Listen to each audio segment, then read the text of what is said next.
Dito.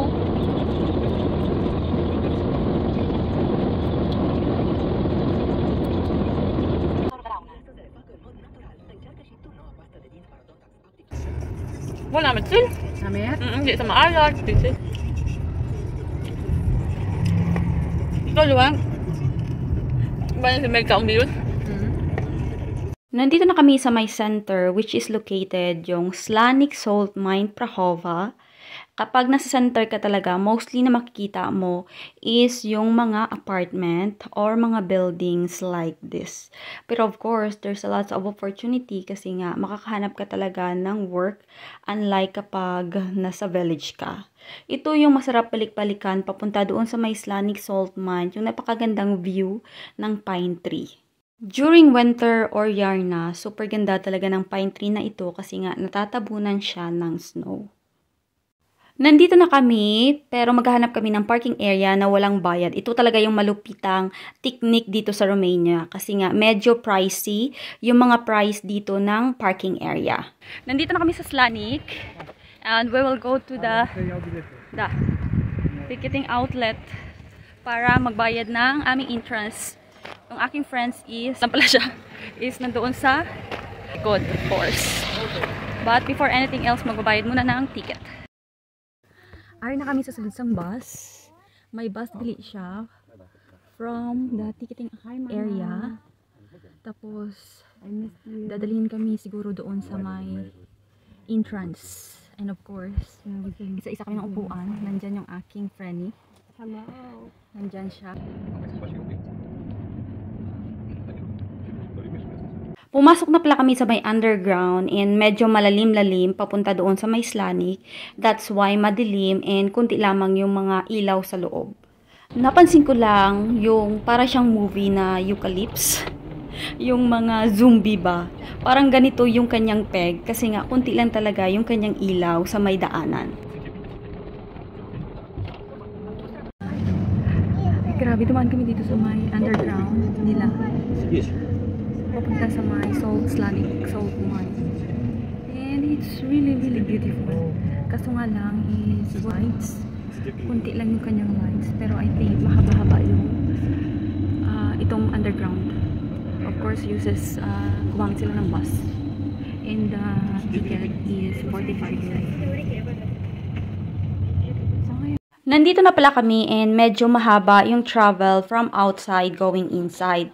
Then later, after naming makaikot dito sa may Slanik is meron ding bus papunta doon or pabalik doon sa aming pinanggalingan. Totals tayong pika. Dito na kami! Malamig nga siya. Grabe ang lamig niya. See? Sabi ko sa iyo, Sil, malamig siya. This one is more beautiful than the Salina Torda in Cluj. Ito pala yung wall niya sa entrance, which is makikita mo talaga na asin. Tapos ito naman yung napakataas na ceiling, which is sa upper part is pwede kayatang umakyat dyan, pero under construction pa kasi siya. Grabe, super ganda niya talaga sa loob. Unlike doon sa may Salina Torda, sa may Cluj, this one is more beautiful. So, if you have an opportunity na makapag-roaming dito sa Romania, don't forget to go here sa may Slanik Salt Mine located sa Prahova. Iilan lamang ito sa mga tools and equipments na kanilang ginamit and of course, preserve nila para makita ng mga turista na pumapasok dito. Of course, hindi mawawala na nag-preserve din sila ng malaking salt or asin, which is makikita mo yung kanyang shape and textures. Yung pinagkaibahan ng Salina Torda doon sa Cluj and dito sa may Prahova is maliit talaga doon. Then, meron silang pabaruto, unlike dito sa may Slanik is wala po silang pabaruto, just only like this. Meron lang sila ditong patubig and meron sila ditong salt granite ba yung tawag dito. I'm not sure about it. Pero hindi ako sure kung ito ba ay man-made or natural siya. Pero nilagyan nila yan ng different colors, which is merong blue, green, pink, and violet I think. Tapos may lumalabas dyan na tubig. Ito talaga yung pinaka-attractive na area dito sa may Slanik.